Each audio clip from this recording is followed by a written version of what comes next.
네, 잘 오셨습니다. 오늘 날씨가 많이 더워서 많이 힘드셨을 텐데 오늘 이 시간에 집중하여서 성경 말씀을 잘 배우고 익혀서 단순히 머리로서 또는 지식으로서만 아는 것이 아니라 정말 하나님께서 우리에게 주시는 말씀이구나를 잘 익힐 수 있는 그런 시간이 되었으면 좋겠습니다. 예, 혹시 지난 시간에 뭐 배웠는지 기억나세요?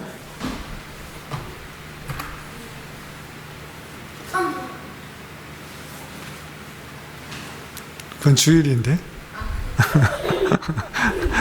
주일날 배웠던 거. 네. 이스라엘이 포로로 돌아와서 성전과 성벽을 재건한 내용을 배웠습니다.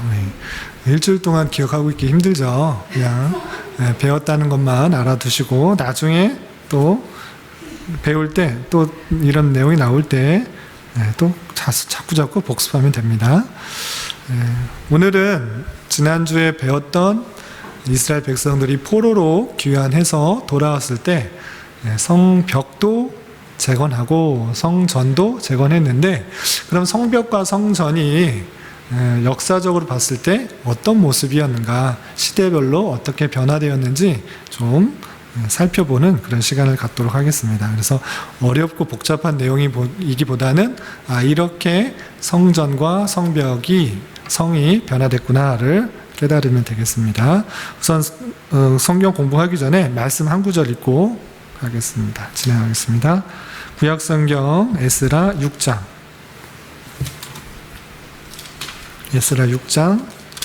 13절부터 15절까지만 봉독하겠습니다. 지난주에 배운 것처럼 이스라엘 백성들이 포로에서 되돌아와서 가장 먼저 한 것이 성전을 건축하려고 했던 것이었는데, 그것을 언제 지어졌는지 나온 부분입니다. 구약성경 에스라 6장 13절부터 15절까지 말씀, 구약성경 718쪽 전후를 보시면 되겠습니다. 찾으셨나요? 안 찾으셨어요? 네. 함께 봉독하겠습니다. 시작. 다리오 왕의 조서가 내림에 유브라데 강 건너편 총도 다뜨네와 스달보스네와 그들의 동관들이 신속히 준행하니라. 유다 사람의 장로들이 선지자 학개와 이또의 손자 스가랴의 권면을 따랐으므로 성전 건축하는 일이 형통한지라. 이스라엘 하나님의 명령과 바사왕 고레스와 다리오와 아닥사스다의 조서를 따라 성전을 건축하며 이를 끝내되 다리오 왕 제6년 아달월 3일에 성전 일을 끝내니라. 아멘.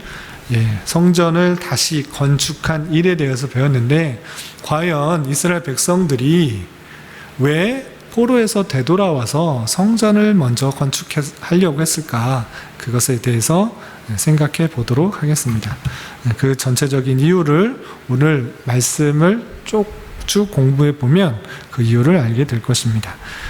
그래서 예루살렘 성과 성전의 모습을 살펴보면서 그것이 가지는 의미가 무엇인지 잘 생각해보는 그런 시간을 갖도록 하겠습니다. 우선 보면, 자, 시대별로 예루살렘 성의 모습이 약간씩 달랐어요. 우리 지난 시간에 배웠었는데 잘 기억하고 있는지 모르겠습니다. 예루살렘은 가나안 땅 중에 한 곳입니다. 그렇죠? 그런데 예루살렘은 이스라엘 백성들이 바로 차지할 수가 없었습니다. 질문 있으세요? 답을 문제도 안 내는데 무슨 답 하려고 그랬어요? 아니 왜 그러냐 왜 그런다고 생각해요? 네? 왜 차지하지 못했다고 생각했었어요? 왜냐면은 저기 살고 있던 사람들이 저쪽으로 올라가려면은 네. 뭐 돌덩이 같은 걸 굴려서 넘을 수도 있고 맞아요. 다 올라가면 또 밀쳐가지고 굴러 떨어질 수 맞아요. 예루살렘 성이 언덕 부분에 있었기 때문에 이스라엘 백성들이 쉽게 그 땅을 차지할 수가 없었어요. 가나안 땅을 다 차지하고 제비뽑기로 땅을 분배받았음에도 불구하고 이스라엘 백성들이 쉽게 그 땅을 차지하지 못했습니다. 예, 질문 있으세요, 시오? 이건 그렇게 높게 만들 경우는 산에다가 만들지 그랬어요. 산에 아주 높은 산에 만들면 되게 쳐들어오지는 못해요. 근데 단점이 있어요. 어떤 단점이 있을까요? 올라가고 내려오게 되는 맞아요. 산에는 곡식 농사도 짓기가 힘들고 그리고 가축을 기르기가 힘들어요. 유목민족인데 양이나 염소나 낙타나 이런 것들을 목초지를 다니면서 다녀야 되는데 한번 집에 가려면 힘 빠지고 또 나오려면 힘 빠지고 그래서 적당하게 살기 좋은 곳에 가려고 했던 것입니다. 그렇다면 예루살렘 성에 원래 살고 있었던 가나안 족속의 이름은 무엇일까요? 이건 좀 어렵죠. 예루살렘 성에 원래 이름이 있어요. 예루살렘 원래 이름이 있었어요. 원래 이름은 이 민족이 사는 이름이었어요. 정답은 여부스 족속이 이곳에 살아서 여기는 여부스 성이었어요. 예, 여부스 족속. 예, 이스라엘 백성들이 가나안 정복하는 여호수아 시대뿐만 아니라 사사 시대에 이르러서도 이 곳을 점령할 수 있었다 없었다? 없었어요. 그래서 땅은 분배받았지만 전쟁에서 승리할 수가 없어서 이곳에는 계속 여부스 사람이 살고 있었던 거예요. 근데 이 땅을 누가 점령했다고 그랬죠? 기억나세요? 예, 맞아요. 다윗 왕이 이 땅을 점령할 수 있었다라고 했어요. 어떻게 점령했는지 기억나세요? 예, 시온이. 여기에 장점이 하나 있는데 여기에는 물이 없어가지고 예, 물이 없어서 물을 들어가려면 너무 멀어서 비닐통로를 만들었는데 맞아요. 그걸 다윗 그 일당을 눈치를 채갖고 예, 그쪽으로 아. 가가지고 어쩔 수 없이 맞았어요. 한 거예요. 예, 이 예루살렘 여부스가 살고 있는 그 성이 다 좋았는데 단점 하나가 물을 들어가기가 힘들었다는 거예요. 그래서 이 밑에 지하로 뚫어서 그 기온샘까지 물을 가서 떠오는 그런 일을 했는데 그것을 그 동굴을 다윗이 알아내서 군사들을 이끌고 그곳으로 쳐들어가서 이 성을 점령할 수 있었다라고 그랬습니다. 그래서 그 가나안 땅에 여호수아 시대 때도 사사 시대 때도 이곳 예루살렘 성은 여부스 사람들이 계속 견고하게 살고 있었는데 다윗 시대에 비로소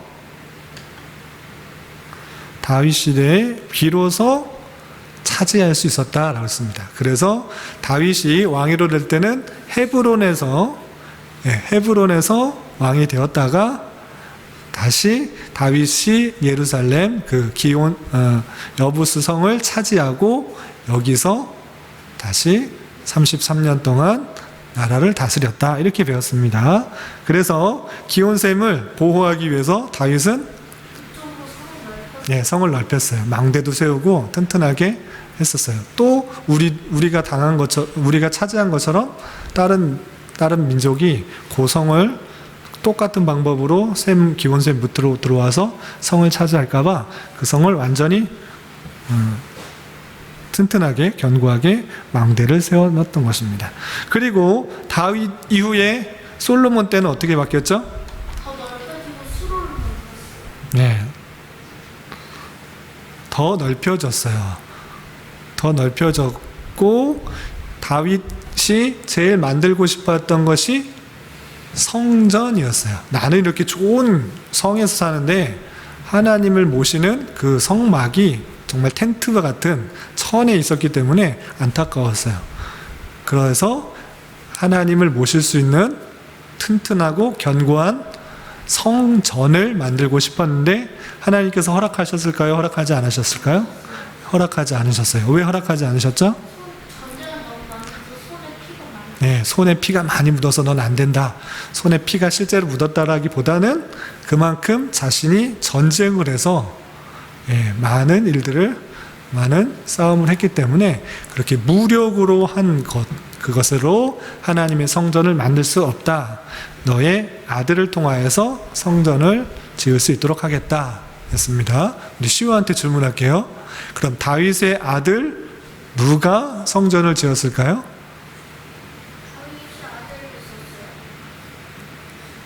다윗의 아들 많이 있었는데.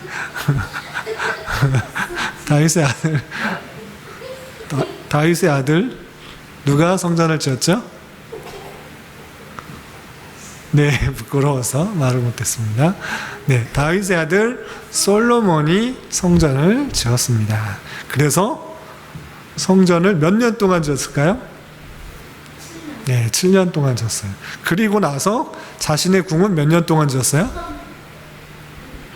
14년 동안 지어서 총 20년 동안 열심히 사람들이 일만 하다가 아주 뿔이 났다고 그랬죠. 네, 너무 힘들어서 그의 아들 때는 우리 일 좀 시키지 말아 주십시오 이렇게 하다가 그 이야기를, 그 청원을 들어주지 않고 더 일을 많이 시키려고 하자 나라가 나뉘었다 이렇게 했습니다. 그래서 솔로몬 시대 때는 성전을 짓고 그 밑에다가 솔로몬 왕궁을, 자기가 살 왕궁을 더 크게 멋있게 지었습니다. 아시겠죠? 그래서 그 윗부분에 더 많은 사람들이 살게 되었던 것입니다. 그런데 성전을 왜 이곳에 지었을까? 이것도 중요한 문제 중에 하나입니다. 그건 조금 이따 설명할게요. 그 다음에 솔로몬 시대 이후에 또 한참 흘러서 히스기야 시대 때는 그 성이 훨씬 더 서쪽으로 넓혀졌고 동쪽으로도 또 확장된 것을 볼 수 있습니다. 왜 이렇게 많이 늘어나게 됐다고 그랬죠? 네, 북이스라엘에 사람들이 다 피난해서 남유다로 많은 사람들이 왔다 그랬어요. 왜냐하면 북이스라엘 사람들이 아수르의 공격으로 인해서 나라가 멸망하기 직전까지 또 멸망하는 일이 있었기 때문에 붙잡혀간 사람도 있고 피난해 온 사람도 있었습니다. 그래서 남유다 쪽으로 피난해 오는데 가장 튼튼한 곳이 다름 아니라 예루살렘 성이었기 때문에 이곳에 많은 사람들이 와서 살기 시작했어요. 그런데 그 성에 살 수 있는 사람이 제한적이죠. 그래서 할 수 없이 그 주변에 성곽을 더 튼튼하게 쌓아서 많은 사람들이 이곳에서 살 수 있도록 그렇게 했던 것입니다. 그래서 히스기야 때는 예루살렘 성이 훨씬 더 넓혀진 것을 볼 수 있습니다. 그리고 나라가 멸망하고 나서 우리가 지난주에 배웠던 느헤미야 또는 에스라, 학개 선지자, 이런 많은 선지자를 통해서 포로에서 되돌아오고 성전도 짓고 성벽도 다시 지었다라고 그렇게 했습니다. 그래서 다시 완공된 그런 예루살렘 성은 히스기야 때 모습이 아니라 어느 때 모습하고 비슷해요? 솔로몬 시대 때 만들었던 그 성과 비슷하게는 만들었어요. 그런데 훨씬 더 좀 초라하고 볼품이 없는 그런 모습이었습니다. 그래서 예루살렘 성의 크기를 나타내는 것을 보면 이렇게 되어 있어요. 여기 까만 거 보이죠? 까만 거 맨 처음에 있는 왼쪽 위에 있는 그것이 여부스 족속 때, 네? 파란색, 저 파란색은 현재 예루살렘 성의 모습이에요. 파란색, 그거에 지금 현재 있는 것이고, 그리고 오른쪽 위에 제일 크게 있는 거 있죠. 색깔로 있는 거. 그게 지금 오늘날에 현재 있는 예루살렘 성의 모습이에요. 그 성과 비교했을 때 여부스 시대 또 저렇게 생긴 게 저 면적이 지금 있는 거예요. 지금 이스라엘에 가보면 저런 모양의 성의 성곽이 있어요. 좀 이따 가서 설명할게요. 네, 그거와 비교할 때 지금 볼 수 있는 예루살렘에 가면 볼 수 있는 그거하고 이제 지형을 보는 거예요, 지형. 지금 있는 예루살렘 성곽을 딱 맞춰봤더니 거기에 있는 지형을 보니까 요렇게 다윗성을 이렇게 만들었겠구나, 이렇게 생각할 수 있는 거예요. 그래서 여부스 족속 때와 또 다윗 왕이 차지했을 때는 그 아래쪽, 지금에 있는 아래쪽 편에 조그맣게 성이 있는 거고요. 그리고 솔로몬 시대 때는 지금에 있는 그 한 부분을 차지했죠. 그 네모칸 2개 있는 가장 작은 정사각형 네모 있죠. 거기가 무엇일까요? 성전. 예, 성전을 거기다 지었던 거예요. 그렇죠. 그 네모 안에 가장 작은 네모 정사각형이 성전의 자리고, 그 성전까지 솔로몬 시대 때는 위로 올려갖고 그 아래에 예루살렘 솔로몬 왕궁이 있었던 것입니다. 그리고 히스기야 때는 어떻게 됐다고 했죠? 서쪽 편으로 많은 사람들이 살 수 있도록 성을 넓혔다라고 그랬습니다. 그렇지만 남유다도 바벨론에 의해서 멸망당하고 이 성이, 또 성전이 완전히 무너졌다가 다시 70년 만에 되돌아와서 에스라와 느헤미야, 또 학개 선지자 등등에 의해서 성전과 성벽이 재건될 때는 솔로몬 시대 때 성과 비슷하게 성을 만들어 놓고 성전을 만들었다라는 것입니다. 그리고 성경에는 나오지 않지만 기원전 2세기 때 하스모니아 왕조라는 왕조가 있어요. 하스모니아 왕조는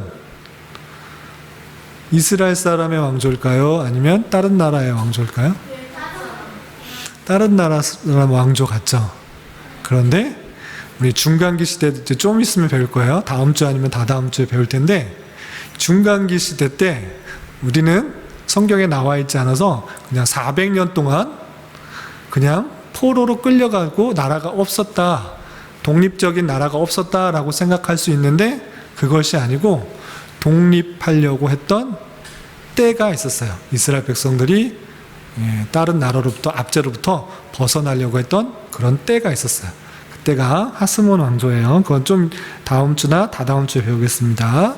하스모니아 왕조 때 성전은 이만큼 돼 있고, 또 신약 성경에 나오는 헤롯 대왕 있죠.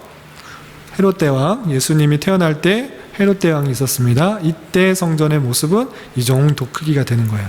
그리고 예루살렘이 멸망할 직전, 그때 정도는 제일 크게 되어 있고, 그 다음에 비잔틴 시대 때는 그것보다 좀 작게 되어 있어요. 그리고 오늘날에는 요 모양으로 성곽이 되어 있는 것입니다. 그런데 왜 예루살렘 성을 이렇게 다른 색깔로 이렇게 다양하게 표현했을까요?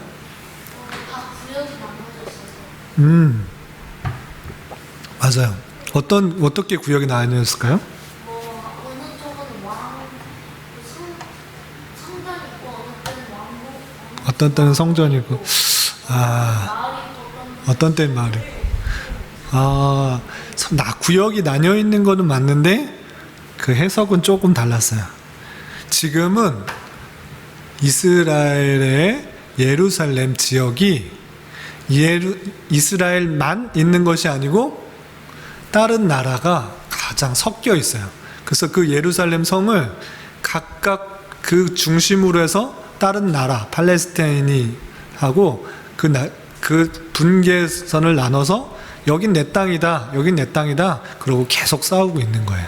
그래서 이쪽 편은 이슬람 구역, 이쪽 편은 기독교 구역, 이쪽 편은 유대인 구역, 이쪽 편은 아르메니아 구역에서 네 등분으로 나뉘어서, 여기에서는 아르메니아 사람이, 이쪽에는 기독교인들이, 이쪽은 유대인들이, 이쪽은 이슬람 사람들이 나누어서 그 예루살렘 성을 차지하고 있어요.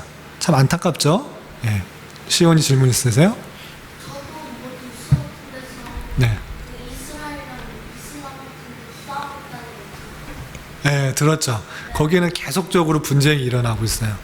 그리고 얼마 전에 레바논에서도 큰 폭발이 일어났는데,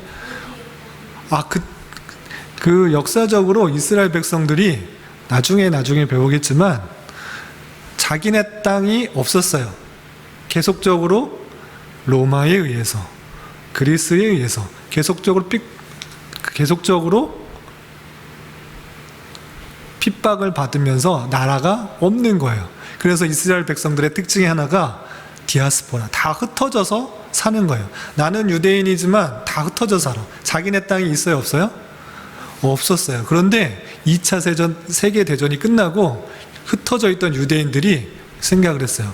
아니, 하나님의 백성이면 하나님의 땅, 우리 가나안 차지한 것처럼 하나님께서 줄로 재어준 구역이 있다. 하나님께서 정해주신 구역이 있다. 이스라엘 땅 우리가 찾아야겠다라고 생각해서 그 유대인들이 그 땅을 차지했어요. 그래서 사람들이 여기 왜 우리가 살고 있는데 유대인들이 들어와? 그러면서 계속적으로 분쟁이 끊이지 않고 있는 거예요. 시온이. 그러면은 저기 또 이스라엘은 모두의 적인 거예요. 모두의 적이에요. 그러면 네. 불리하겠네. 불리하죠. 그런데 함부로 이스라엘 사람들이 거기에 사는 사람도 많지가 않고 그 작은 지역이지만 함부로 건드리지 못하는 게 거기 무기가 세요? 그쵸. 무기가 세고 흩어져 있는 유대인들이 아주 뛰어난 자금력과 또 힘과 능력이 있어서 함부로 건드리지 못해요. 다른 나라를 도움을 줘서. 네, 성전이 있는 곳은 어디일까요? 관광지? 아까 있는 곳에 이슬람 구역이 차지하고 있어요. 지금 보시면 성전이 어디 있어요? 우측 네모칸에 동그라미 있는 지역 있죠. 네. 거기가 성전인데 성전이 있던 곳인데 누가 차지했어요? 이슬람 사람들이 차지했어요. 제일 많아요. 네, 제일 많이 차지하고 있었어. 원래 그 땅을 차지하고 있던 그런 중동의 사람들이 대부분 이슬람이기 때문에 이슬람 사람들이 거기를 차지하고 여기는 우리 땅이다 이렇게 주장하면서 유대인들이 차지하고 또 기독교 사람들이 차지해서 지금은 이 곳에서는 평화롭게 구역을 나눠서 싸우지 말고 각각 자기의 땅을 다스리자라고 하면서 지내고 있는 거예요. 아시겠어요? 시온이가? 예, 성전이 있던 자리가? 네. 관광지죠. 여기 다 관광지예요. 이스라엘 사람들이 여기 와고 또 대표적인 게 우리 저거 봤어요? 매스컴에서 보면 통곡의 벽이라는 거 들어봤어요? 유대인들이 통곡의 벽이라고 하는 것이 있는데 여기 보면 예루살렘 성 그리고 성전이 완전히 멸망할 때가 있었는데 그것에서 겨우 헤롯이 만들었던 성전의 또 성벽에 한 부분이 남은 게 있어요. 그것이 통곡의 벽이에요. 다른 것은 다 묻어졌는데 한 군데만 남아 있어요. 지금 유대인 구역편에 보면 빨간색 있는 부분 있죠. 예, 그쪽 편 빨간색 벽에서 있는 편 그쪽 그 성전 쪽으로 있는 벽이 통곡의 벽이에요. 그래서 이스라엘 백성들을 유대인들은 이 통곡의 벽에 와서 계속 기도하면서 예루살렘의 회복 이것을 기도하고 있는 것입니다. 그래서 유대인들은 아직도 자기에게 받은 땅, 여호수아 때 땅 분배받았잖아요. 이 땅이 실제 땅이 중요하다고 생각해서 이것을 회복하려고 계속적으로 노력을 하고 있어요. 유대인들은. 근데 우리는 그 땅이 실제 땅이 중요한 것이 아니고 영적인 땅이 중요한 것이에요. 하나님의 백성에게 준 땅, 그 땅이 있다는 것은 하나님의 예? 땅이 없으면 예, 곳곳에 해외에서 흩어져 살다니까요. 돈이 많기 때문에 능력이 많기 때문에 어디에서나 살 수 있고 어디에서나 높은 자리에 있어요. 세계에 돈이 많은 사람들 중에 유대인들이 항상 뽑히고 세계 석학, 그다음에 뭐 노벨상 받는 사람들 이런 사람들을 보면 항상 유대인들이 많이 차지하고 있는 것을 볼 수 있어요. 그만큼 유대인들은 흩어져 있지만 하나님의 백성이라는 것들을 알고 열심히 공부하고 또 훈련하고 재산들 잘 관리해서 능력 있는 사람으로서 세계에 흩어져 있는 거예요. 일단 넘어가도록 하겠습니다. 그리고 이제 성과 성전의 차이는 아시죠? 예, 전이 만들어지기 전에는 모세 때 하나님께서 그 백성들에게 무엇을 지으라고 했죠? 성막. 이스라엘 백성들에게 성막을 지으라고 그랬어요. 그 성막이 뜻하는 것이 무엇인지 아세요? 성막. 성스러운 막. 성막 안에는 뭐하고 뭐가 있죠? 제일 크게 무엇과 무엇으로 구성되어 있죠? 예, 성소와 지성소. 성소는 거룩한 곳, 지성소는 어떤 곳이에요? 더 거룩한, 지극히 거룩한 곳. 지극히 거룩한 곳엔 무엇이 있다? 언약궤. 예, 언약궤 안에 뭐가 있다? 십계명과 아론의 쌍난 지팡이, 그리고 만나든 항아리, 이런 것이 있어요.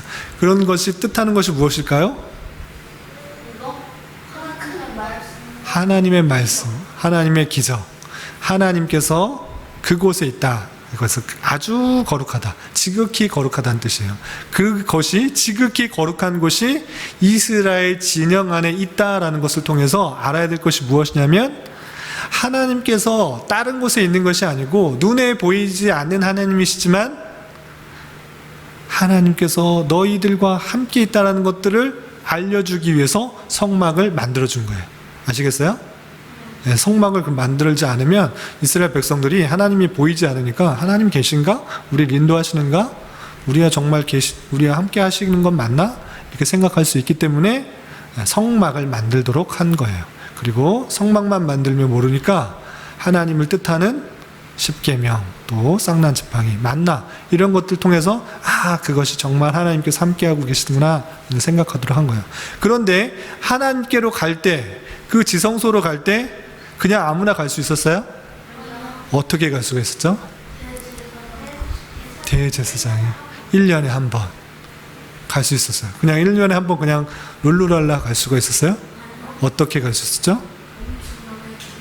경건하게 제사를 드리고 나서 지성소로 갈 수가 있었어요.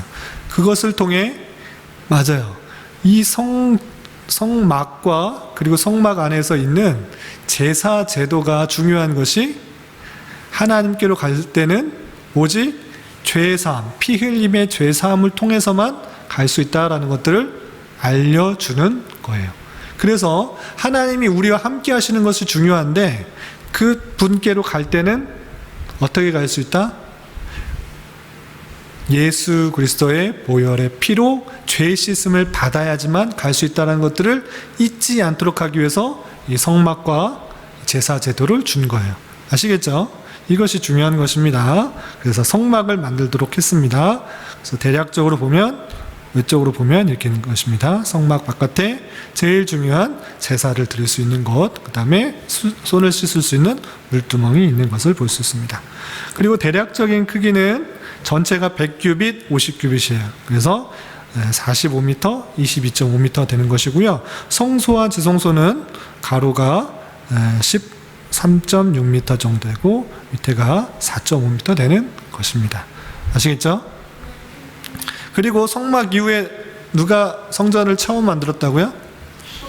네, 솔로몬이 성전을 제일 먼저 만들었다 그랬습니다. 다윗 시대 때 자신이 받은 은혜가 너무 감사해서 성전을 지으려고 했지만 짓지 못하고 자신의 아들에게 잘 지을 수 있도록 많은 재료, 성전을 지을 수 있도록 재료를 잘 만들어서 그 식양들을 전해 주었습니다. 그래서 솔로몬이 그 식양을 받고 또 많은 외부에서 원조를 받아서 또 각 받은 그런 재물을 가지고 성전을 아주 화려하게 만들었어요.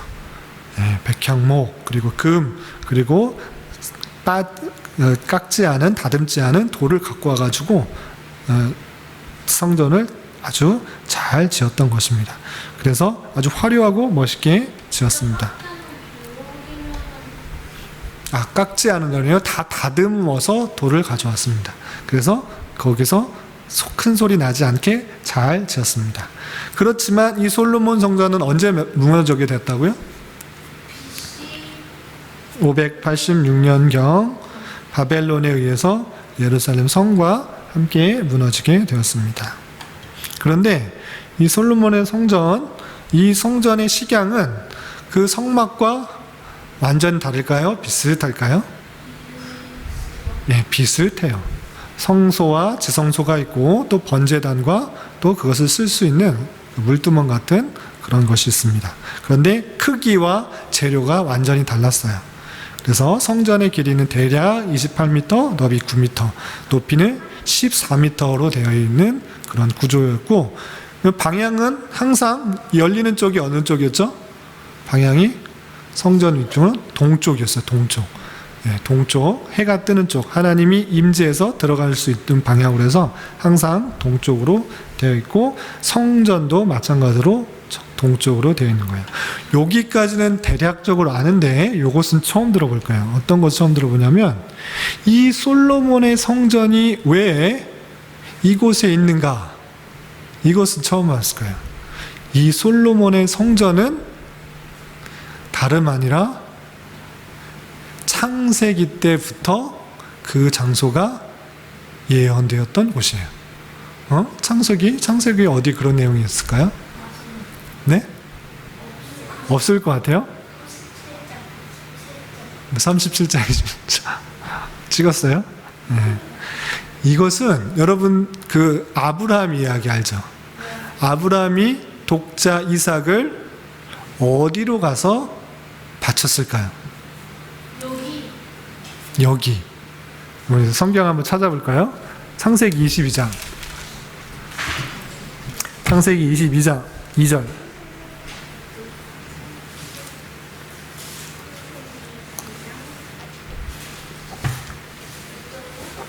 창세기 22장 2절.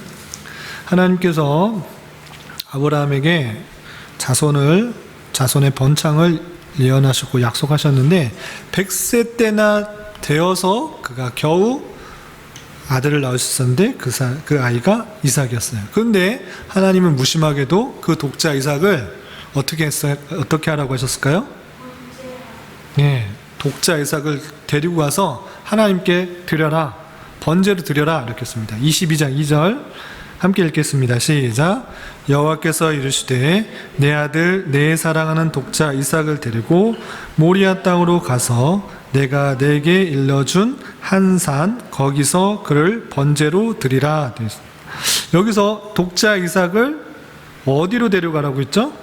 모리아 땅으로 가서 한 산, 내가 알려준 하나의 산으로 가서 번제로 드리라고 그랬어요. 그러니까 모리아에 있는 산이죠. 모리아 땅에 있는 산.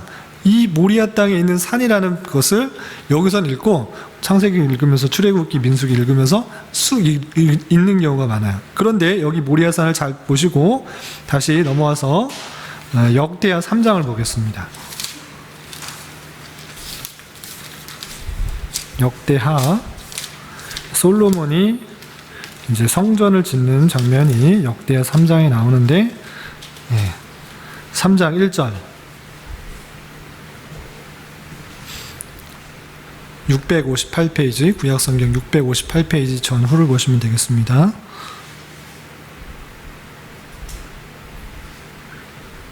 찾으셨나요?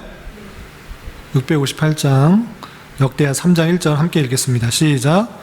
솔로몬이 예루살렘 모리아산에 여호와의 전 건축하기를 시작하니 어디? 예루살렘 모리아산. 그냥 모리아산 했을 때 우리는 창세기 22장 2절에서 아브라함이 독자 이삭을 바치려고 갔던 산이라는 것들을 알 수가 있는 거예요. 근데 이거 읽다 보면 네. 여기까지 읽으면 이 모리아산 까먹는 거. 맞아요. 까먹는 게 당연해요. 그런데 사람들은 까먹지만 하나님은 알고 계시다는 거예요. 하나님께서 왜 많고 많은 산 중에 모리아산으로 가라고 했을까? 그것을 우리는 알아야 돼요. 성경을 많이 읽으면 이제 그것이 괜히 독자 이삭을 바치라는 것이 아니구나. 희생제사의 내용들을 하나님의 믿음을 시험케 하는 그 내용들이 있구나라는 것들을 아는 거예요. 그리고 또 중요한 거 있어요. 그냥 창세기에서만 그친 것이 아니라 그 내용은 그 하나님의 일하심은 다윗에게서도 똑같이 나타나요. 3장 1절 역대하 3장 1절 계속해서 읽어보겠습니다. 여호와 그곳은 중반절에 그곳은 함께 읽겠습니다. 시작.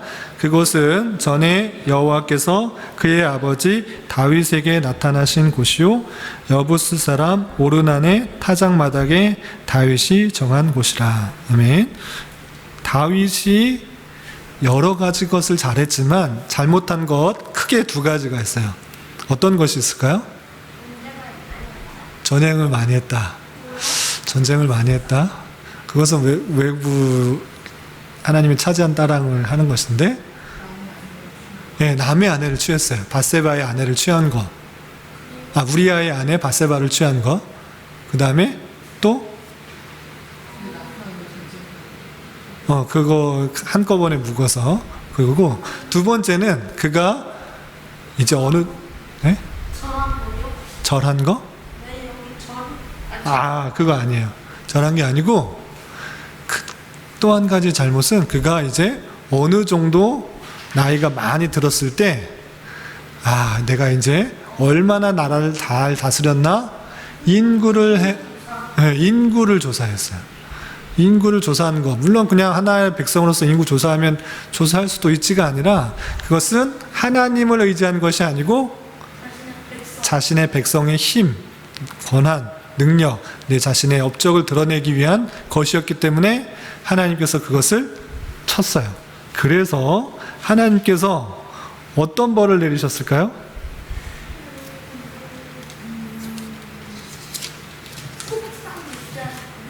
폭삭 늙게 하는 병. 그것은 이스라엘 백성에게 전염병이 돌게 하는 병이었어요. 사무엘하 24장. 사무엘하 이제 다윗이 이제 죽기 얼마 남기 전에 인구 조사를 함으로 말미암아 하나님께서 이스라엘 백성을 그리고 다윗을 치는 내용이 나는데, 이스라엘 백성을 다윗이 잘못함으로 말미암아 갓 선지자가 그것을 인구조사한 것을 잘못했다 이렇게 알려주고 세 가지 벌 중에 하나를 택하라고 합니다. 그 중에 하나가 다윗이 택한 벌이 무엇이었냐면 전염병이었어요.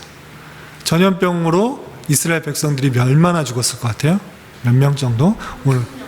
우리 지금 코로나로 인해서 사망자가 지금 300 몇 명이 우리나라에서 지금 숨을 거두었는데 7만 명이 죽었어요. 전염병으로 7만 명이나 죽었어요. 네? 그럴 수도 있죠. 그런데 전염병으로 해서 7만 명이 죽었다 이런 표현이 24장 15절이 나옵니다. 그래서 너무 많이 죽으니까 원래 3일 동안 전염병이 내려서 죽는다고 그러는데 너무 많이 죽으니까 이제 됐다. 이제 전염병을 그쳐라. 그리고 갓 선지자에게 다윗에게 회개하도록 해라. 하나님 앞에 제사 드리도록 해라. 해서 제사를 드린 곳이 어디겠어요? 모리아산. 아리우의 타작마당에. 아리우나의 타작마당에 가서 그 곳을 사서 하나님 앞에 번제를 드려서 내가 잘못했습니다. 나를 용서해 주십시오. 이스라엘의 백성들의 범죄를, 죄를 용서해 주시고 구원해 주십시오 했던 곳이 어디다? 아리우나의 타작마당. 그리고 모리아산에 있는 아리우나 타작마당. 그곳이 상징하는 것이 뭐다?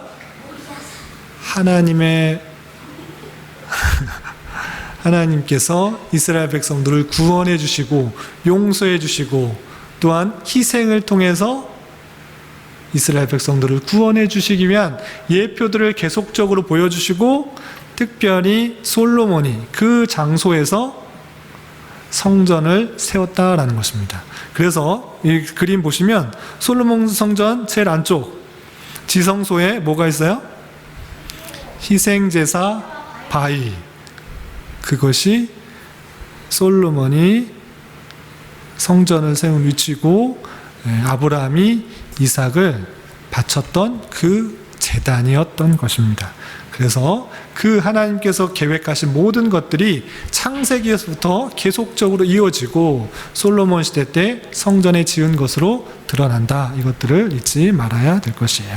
아시겠어요? 예, 솔로몬 때 저기 위에 보면 성전도 보이고 성왕궁도 보이고 또 그 와에 성벽이 멋있게 서여져 있는 예상 그림도입니다. 그리고 그것이 이제 586년에 무너졌다고 그랬습니다. 그리고 바벨론 포로에서 되돌아와서 스룹바벨이 성전을 이스라엘 백성들과 함께 성전을 새롭게 지었다라고 했습니다. 이것은 언제 무너졌을까요? 맞아요. 예. BC 63년에 로마의 장군 폼페이우스에 의해서 스룹바벨이 만들었던 성전이 무너졌어요. 아시겠어요? 색깔이 없어요. 이거는 색깔이 있는 것도 있는데 전체적으로 나와 있는 것은 색깔이 없어서 그냥 이걸로 가져왔습니다. 우리 지난주에 색깔이 있는 거 보았는데 이것보다 훨씬 단촐하게 되어 있죠. 예. 아주 간편하게 간단하게 되어 있는 것을 볼 수 있습니다. 스룹바벨은 BC 63년 예수님이 태어나기 얼마 전에 로마의 군대에 의해서 이 성전이 완전히 무너지게 된 것을 볼 수 있습니다. 이때는 어떠냐면 이스라엘 백성들이 독립했던 때예요. 아까 잠시 이스라엘 백성들이 자치했던 때가 있었다라고 했습니다. 그런 압제에서 벗어나서 독립했던 때가 있다고 그랬습니다. 그런데 그 힘이 세지 못해서 로마의 군사에 의해서 완전히 멸망당하고 성전이 다 무너지는 그런 일이 있었던 것입니다. 그렇지만 헤롯 대왕이 왕위에 올라서 BC 20년경부터 계속적으로 성전을 천천히 건립을 했어요. 그리고 마침내 AD 46년경에 헤롯이라는 사람이 왕성을 했어요. 그런데 왜 이렇게 성전을 천천히 지었을까요? 무슨 일이 있어서.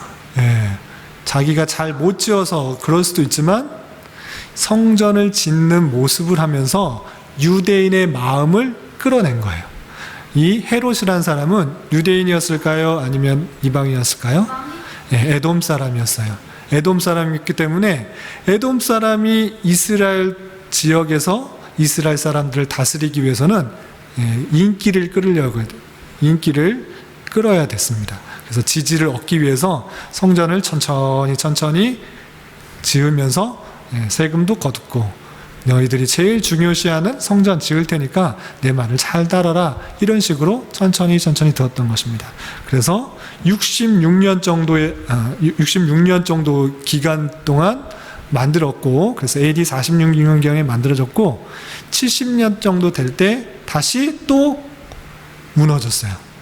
또 로마의 티투스라는 그런 장수가 와서 이 예루살렘을 다 무너뜨렸고 돌 위에 돌 하나도 남지 않을 정도로 다 무너뜨렸던 것입니다. 로마가 계속적으로 이스라엘을 핍박했던 것입니다. 그래서 헤롯 성전은 이렇게 멋있게 성전뿐만 아니라 성도 멋있게 지었는데 다 무너지게 되었던 것입니다. 이런 길이는 참고해 주시기 바라고요. 예수님 당시에 이때 성과 성전이 있습니다. 모리아산에 성전이 있는 모습, 이럴 때는 헤롯이 지었던 것입니다.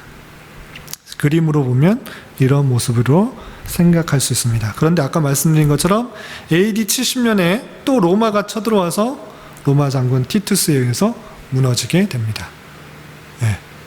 시오 질문 있어요? 네. 요게 이제 네 번째 성전이 지고, 첫 번째는 성막, 그 다음에 헤롯 성전 아니죠. 솔로몬 성전, 그 다음에 수룹바벨 성전, 그 다음에 헤롯 성전. 이렇게 성전이 됐어요. 그리고 무너져서 이제 AD 690 몇 년경에 이제 아까 이슬람 사람들이 이곳을 차지해서 자기네 성을 짓는 거예요. 아까 봤죠? 아까 현재의 예루살렘 성이 어떻게 있는지 봤죠? 많은 곳이 이슬람 사람들이 차지하고 있었잖아요. 그 사람들이 이제 성을 지었어요. 유대인들이 지은 것이 아니고 유대인들이 힘이 없었어요. 그래서 그때 약 AD 700년경에 이슬람 사람들이 이곳에 지금과 같은 성을 짓는 거예요. 그런데 그것은 하나님을 섬기는 성전이에요? 아니에요? 아니에요. 그것은 성전이 아니고 이슬람 사람들이 자기네 신을 섬기는 그런 성전을 만들었던 거예요. 그래서 여기 보면 지금 있는 현재 예루살렘에 가면 이런 모습이에요. 저기 둥그렇게 되어 있는 거 있죠? 그 성전 자리에 이슬람 사람들이 뭘 만들었다고요? 자기네 성전. 이슬람 성전을 뭐라 그래요? 모스크. 네, 모스크를 만들어 놨어요. 아쉽죠? 지금 위에서 항공사진을 보면 이렇게 되어 있어요. 성전 사진에 그 성전 자리에 둥그런 모습의 모스크 같은 모습을 해놓고 이슬람 성전 같은 것을 만들어 놨어요. 그리고 아까 유대인이 다스리는 구역이 있다고 그랬죠? 그 한쪽 편에 유대인들이 이제 차지해가지고 제2차 세계대전 끝나고 우리 땅을 차지하겠다, 이제 돌아다니기 싫다, 우리도 하나님께서 주신 그 땅에 살겠다라고 많은 사람들이 와서 그 땅을 차지하려고 전쟁을 해서 차지했어요. 그리고 우리 성, 내 나라에서 한 부분을 차지했다고 그랬습니다. 그래서 헤롯 시대 때 무너지지 아니한 한 벽이 있다고 그랬죠. 그것을 통곡의 벽이라고 그래서 많은 관광객들 또 유대인들이 찾아와서 거기 앞에서 많이 기도하고 그래요. 우리 이스라엘을 회복시켜 주십시오. 이런 식으로 기도하면서 관광객들이 많이 찾아오는 것입니다. 근데 유대인들은 자신네들만 하나님의 백성이라고 생각하고 아직도 이방 사람들을 하나님의 백성으로 생각하지 않아요. 그래서 이방 사람처럼 생각해요. 천한 사람으로 생각해요. 아시겠죠? 참고적으로 알아두시기 바랍니다. 그리고 이렇게 성전 자리에 이슬람 사람들이 멋진 동형으로 건물을 만들어 놓고 그 안에 여러 가지 회랑을 만들어 놔가지고 이렇게 꾸며놓고 아까 시온이가 말한 것처럼 관광객도 받고 사람들도 보고 그럴 수 있도록 그렇게 해놨습니다. 아시겠죠? 요곳에 성전이 있었던 것이다. 알아두시면 되겠어요. 그런데 이제 이게 중요한 거. 이제 성전이 어떻게 변화됐는지 또 예루살렘 성이 어떻게 변화됐는지 보았죠. 그런데 중요한 것은 그것을 갖고 있는 의미가 중요한 거예요. 와, 지금 우리 성전이 있었던 곳이 이슬람 사람들이 차지하고 있다니, 그 이상한 건물을 만들어 놓고 관광지를 만들어 놓다니 안타깝다. 이렇게 생각할 것이 아니라 그것이 주는 의미가 무엇이었는지가 중요해요. 그걸 계속적으로 다시 성전을 만들려고 한다. 그러면 어떤 사람이 되는 거예요? 유대인이 되는 거예요. 유대인들은 지금도 그 자리에 성전을 만들어 놓고 똑같이 제사를 드리려고 해요. 그런데 그렇게 되면 안 되는 거예요. 성전 또 성막이 주는 의미가 중요한 거예요. 성전은 무슨 의미가 있었다고 그랬죠? 하나님께서 우리와 함께 하신다는 것을 잊지 않도록 이 땅에 성전을 만들어 준 거예요. 그리고 또 그곳에서 있었던 일은 무엇이에요? 제사를 드렸던 곳입니다. 성전이었습니다. 그렇기 때문에 희생 제사를 통해서만 죄가 씻어지고 하나님께로 나아갈 수 있다라는 사실들을 우리는 성경을 통해 알아야 되는 거예요. 알겠죠? 예. 그 사실을 아는 것이 중요합니다. 그래서 우리 흔히들 잘못 말하는 것 중에 하나가 교회가 건물이다 생각하는 것 잘못된 것이죠. 그리고 또 한 가지 잘못된 것은 이 교회당 건물을 성전이다라고 표현하면 돼요, 안 돼요? 안 돼요. 성전 아까 뭐라고 그랬어요? 하나님이 우리와 함께 계신다라는 것이고 또 제사 제도를 통해서만 하나님께로 갈 수 있다라는 것들을 알려주시기 위한 하나의 방편이에요. 그래서 그것은 성전은 오직 한 군데만 있었어야 돼요. 아시겠죠? 자기가 이제 멀리 가기 싫다고 근처에다가 성전 만들어 놓고 이쪽에도 성전 만들어 놓고 그러면 절대 되지 않아요. 그것은 한 분 하나님만 또 오직 예수 그리스도만 알 수 있도록 했던 것이에요. 그래서 오늘날의 성전은 교회당이다 아니다? 아니다.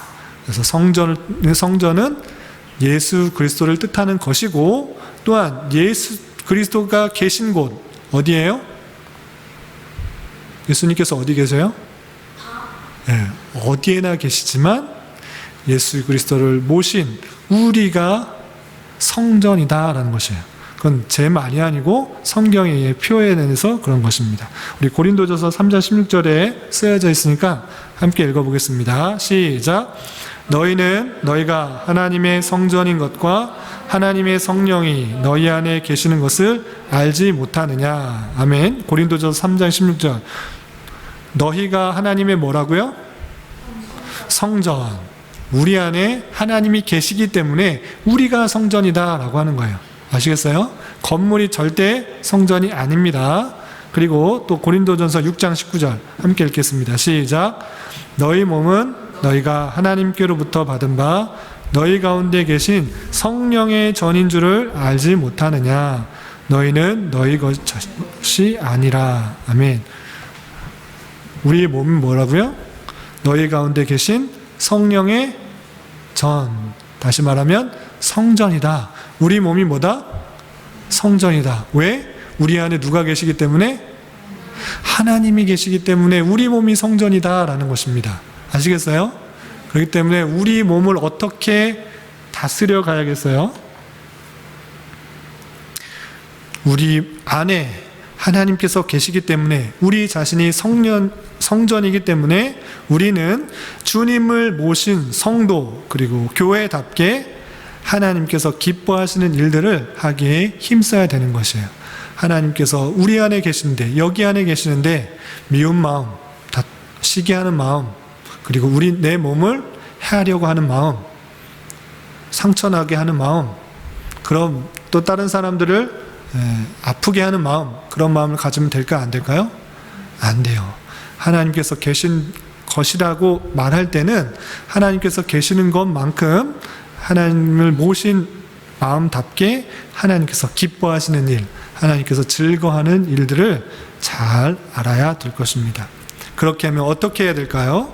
로마서 8장 26절 말씀 함께 봉독하겠습니다. 시작. 이와 같이 성령도 우리의 연약함을 도우시나니 우리는 마땅히 기도할 바를 알지 못하나 오직 성령이 말할 수 없는 탄식으로 우리를 위하여 간구하시느니라. 아멘. 우리는 어떻게 살아갈지도 모르고 어떻게 기도할지도 모르고 어떻게 해야 될지 모르지만 하나님께서는 우리 안에 계셔서 말할 수 없는 탄식으로 간구하고 계시다라는 사실들을 잘 깨달아 내 생각, 내 욕심, 내 정욕대로 내 뜻대로 내 계획대로 해나가기보단 잠시 멈춰서 하나님께서 어떻게 하시길 바라고 계실까? 어떻게 하는 것을 기뻐하실까라고 생각하는 그런 마음으로 내 속에서 간구하시는 하나님의 음성에 따라 행동하려고 노력해야 되는 것입니다. 그리고 중요한 것은 그냥 신비한 방법으로 하나님께서 어떻게 말씀하시는지 눈 감고 계속 생각하고 아무것도 안 하는 것이 아니라 하나님께서 성령님께서 우리에게 말씀하시는 방편은 말씀과 함께 역사하세요. 아시겠어요? 하나님께서 말씀과 함께 역사하신다. 그리스도와 함께 역사하신다. 그리스도는 말씀이시기 때문에 말씀과 함께 역사하시는 하나님, 성령님의 그 뜻에 따라 우리가 말씀을 부지런히 알아 하나님께서 원하시는 뜻을 깨닫고 그 뜻대로 해나가는 것, 그것이 하나님을 모신 성전된 삶의 자세라는 사실들을 잊지 말아야 될 것입니다. 그래서 내 안에 누가 있다? 하나님이 있다라는 것들을 잘 알고 하나님을 잘 모시고 하나님 모신 자답게 하나님을 기쁘시게 할 수 있는 저와 여러분이 되시기를 주님의 이름으로 부탁을 드리겠습니다. 기도하겠습니다. 하나님 아버지 감사합니다. 오늘 예루살렘 성과 또 성전의 변화되는 모습을 통해 그때 당시에 성전을 통하여서 주님께서 우리와 함께하여 주시고 또한 그 제사자들을 통하여서 주님께로 오직 갈 수 있다라는 사실들을 알려주셨고 또 그것을 온전히 깨달아 우리가 예수 그리스도를 믿음으로 말미암아 주님께로 담대히 나아갈 수 있었다는 것을 깨달았습니다. 예수 그리스도를 우리 주로 고백하며 받아들임으로 말미암아 우리 안에 주님께서 계신다는 그 사실들을 잘 깨닫고 우리가 성전인 것을 잘 깨달아 성전 주님을 모신 자답게 우리의 삶을 거룩하고 아름답게 살아갈 수 있는 저희들 될 수 있도록 인도하여 주시옵소서. 주님, 코로나19 바이러스의 확산으로 말미암아 교회에 많은 모임들이 제한되고 있습니다. 주님, 긍휼히 여겨주시고 은혜 내려주시사 코로나 확산이 막아지고 또한 치료제가 속히 개발되어서 일상적인 삶이 회복되게 하여 주시고 또한 하나님을 섬기며 성도 간에 교제하는 그런 신앙이 어서 빨리 회복될 수 있도록 긍휼을 베풀어 주시옵소서. 이 모든 말씀 예수님의 이름으로 감사히 기도드리옵나이다. 아멘.